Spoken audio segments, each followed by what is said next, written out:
This first scene is Robert Hank on his way into Carlinville. Originally, he took a detour and went and stopped at the lake house before going into town. We liked the idea of it. We thought it would seem nostalgic and it would imprint the importance of this place to the viewer. Now, ironically, he is also chewing out his wife's divorce lawyer. Hi, Lou. Lou Shrubner? Hello, you steaming turd. I always loved this scene. It had no place, truly, once the movie got cut together, but it was really fun, and I love how we shot it. No, me first. Let me jog your memory. Labor Day weekend, 2005. You, your wife, at the time, us and the Shrivers. You got me? 6 top at the Gastropub adjacent to the country club. The moment you took her call. It's just classic Downey. No. Just because your wife survived the gravity of your Proto-Human Planet. It's just classic Downey writing. You know, he would always write these riffs.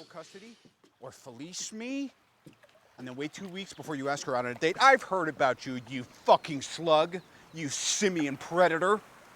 I will fuck you. I'll report you to the bar. I will shut down your office. I will burn your home to the ground. I will find you at whatever hotel you check into. I'll garrote you in your sleep. Hang up, Lou. It makes me laugh. And then there was this idea that he would try to skip the stone and it would screw up. He'd get one plunk.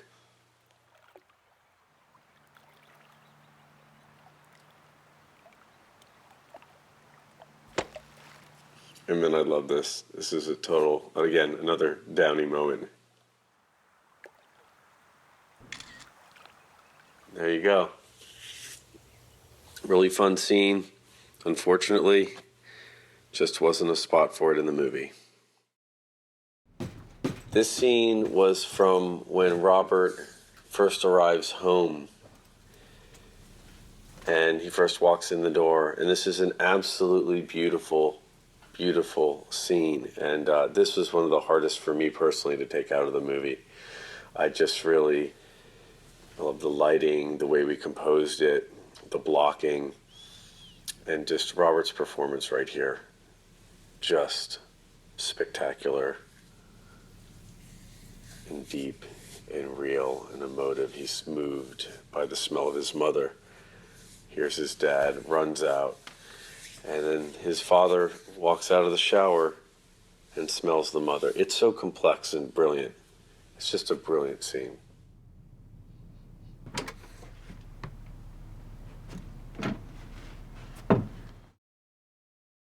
The next scene is Robert Duvall's full delivery of the eulogy, or not the eulogy actually, but his private moment at his wife's graveside, which is a beautiful, beautiful scene.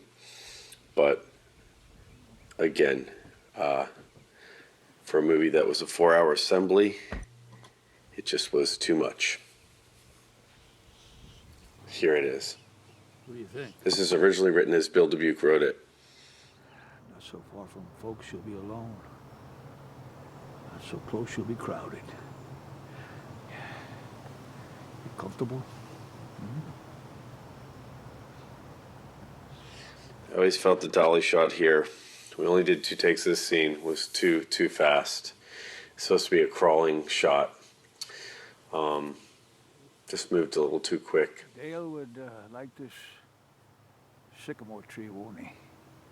Used to put his little face up against the smooth sides. You know. Glenn would build a house up there. Hank.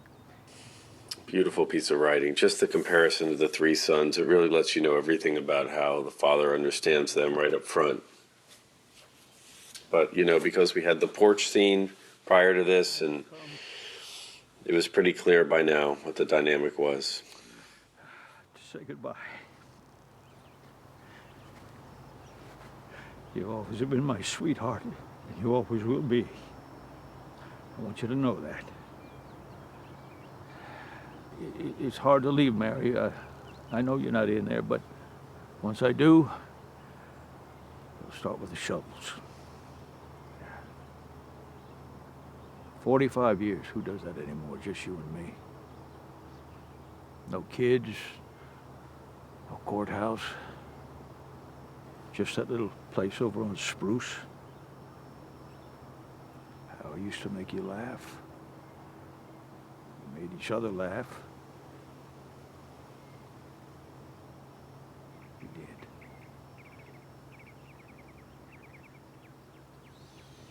I mean, Robert Duvall has so much dignity, I'll be back tomorrow. so much humanity. It's really a shame. This is one of the hardest things to cut out of the movie. And every day after that.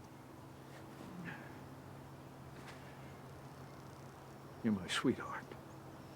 I'm really glad that we are preserving this for everybody to see. I know Bobby, it was very hard for him having it not be in its full form.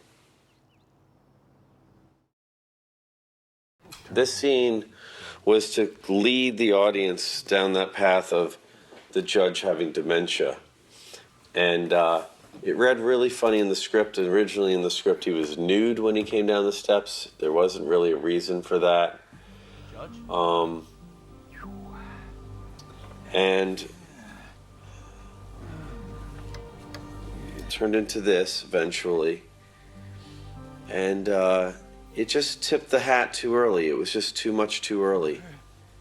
Just really didn't make sense. He's fine. But it's a cool scene.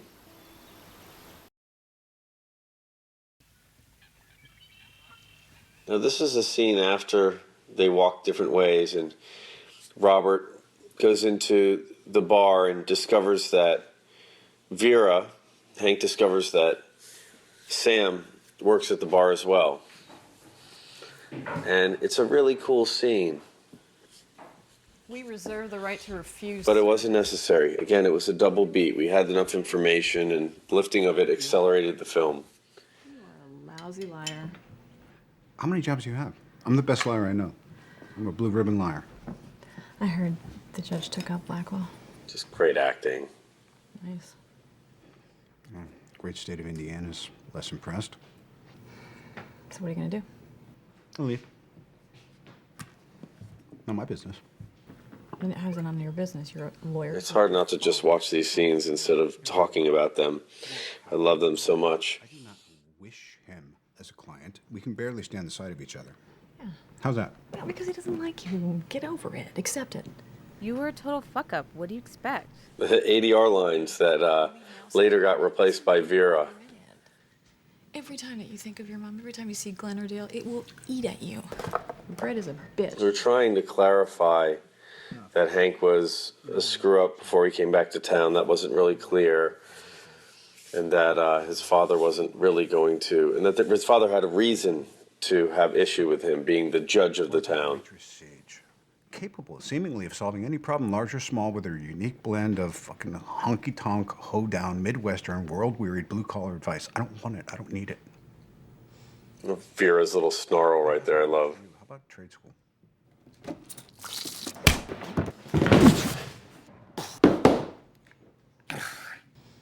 Relax, everybody. We're just catching up. I had it coming. And this is why he grabs the ice pack, because he fell off the chair, which we later just removed, and it looked like he walked home and was hot. So you were standing behind the register. Can you tell us what you saw? Oh, this was this great moment from the original script where Billy Bob... What should I call him? The dead guy? Try Mr. Blackwell, dummy! Ma'am? I've got this. It's just a great character moment of Billy's. And you learn a whole new side to him, and you start to suspect that he's there for some strange reasons, because he's not fully representing the mother. That his desire to win is stronger than his. He has no compassion for the family. He's there for very odd reasons. It makes you really lean in and understand his character a little bit better. But again, it just was too long. Another one of those very sad victims of length. No further questions, Your Honor. This is also another wonderful scene where after the preliminary trial, when they're going to a murder trial, Glenn comes up and basically pressures him to take his father's case. Look, I know that Dad likes CP. I know you don't want to hear this. You need to step up, you know. Plan B. Kick it into gear. Do something. Huh? Get nasty. Get dirty. I know you can. I just love it. I love that he tells him to get nasty and dirty. And you look at Hank, and that's what he does. That's what he knows how to do. He just told the gunslinger to go pull out his gun and shoot some people.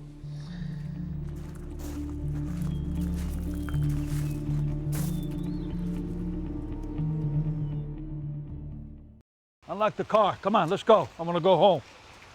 And then at one point in time, we felt like we really needed to see them build the trial, build the case, understand what's happening in the courtroom. We really were worried that people wouldn't follow it. And that especially in the third act, when he wins the sympathy of the jury by getting his father to recount the night that what happened with Blackwell. And it turned out we didn't need this, but it was something that was really hard to imagine you wouldn't need without having shot it and tried it out. What ended up happening is that, again, there was always a delicate balance in this movie between how much courtroom, how much court case, and how much human drama. What was going to take center stage. And this sequence is really fun. It was really funny. The pacing of it was so energetic and so cool. But it made the rest of the movie feel very slow after it. It really slowed the film down afterwards. And it really made you focus so much on the case that the character work just didn't run the same after this. You know, when the daughter showed up at the airport after all this, you were just like, why are we here? Get him on the horn. Top forensics guy out of Chicago. Dale, vacuum my room. Bring it up. Two huge laughs in this thing.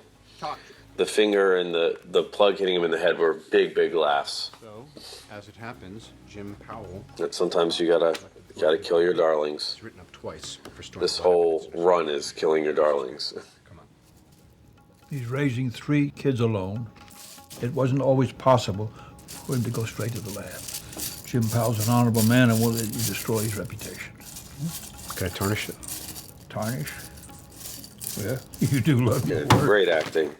And just love how he shot this stuff. They have opportunity, motive, blood evidence, and the murder weapon. Hank, what do we have? Hope Stevens. If we can find a way to work her in. Some ADR in there still. Check this out. Shelby Road, morning of the accident. You see that? Yep. Valpo is on the board. It's cool. Mr. And then that's what was in the movie. Court prior to killing Miss Stevens, correct? This was a crazy idea that Come on, let's go. I wanna go. Robert and I had. And it was that he finds weed in his bedroom as he's cleaning it up, some old weed, and he smokes it and he gets high, and that's when he decides to go for the bike ride. And it is really, really funny, but it just was outside the tone of the movie. It just bent things a little too hard for me. And again, length issues, but it's really fun.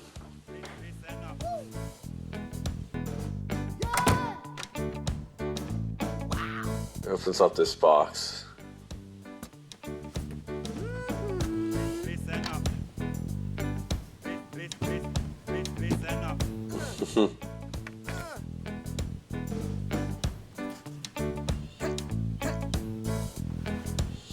He finds the bong.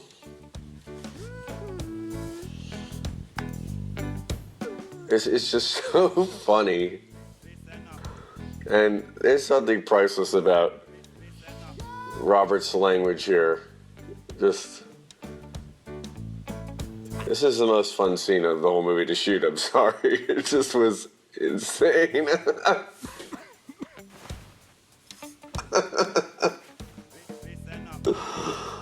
Oh, it's so good.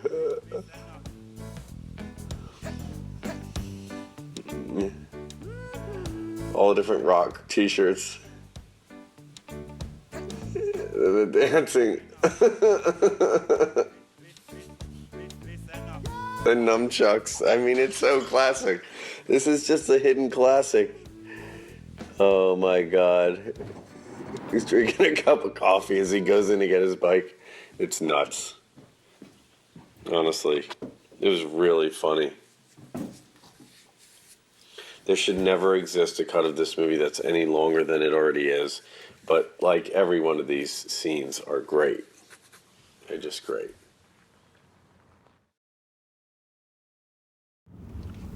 Law. There's always a scene of them dropping off Robert at the Hank at the house. Hey, well, thanks, Sam. How's the judge doing? Grumpy. It wasn't necessary, but it was just really cool, and I love the stuff between Vera and Leighton at the end. It's really cute.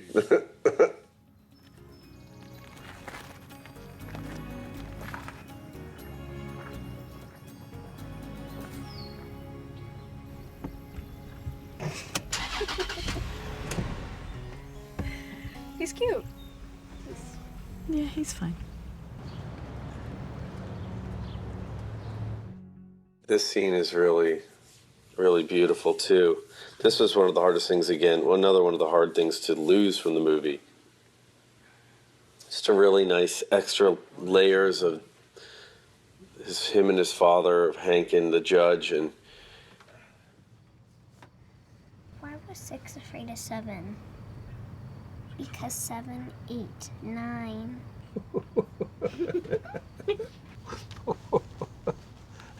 just so sweet. Bobby's great. Robert's great. Mind if we visit a little bit? No, out, please. It's a great scene. Hey, baby. Dad. I don't know. I've never had a movie with this many great scenes that didn't make it into a movie. It is really hard to watch them right now. It's wonderful to watch them, but it's hard. Can't sing. Yeah, but what kind of songs do you like? Like a lullaby? And just being left outside of this connection that he so badly wants, that his daughter has with his father.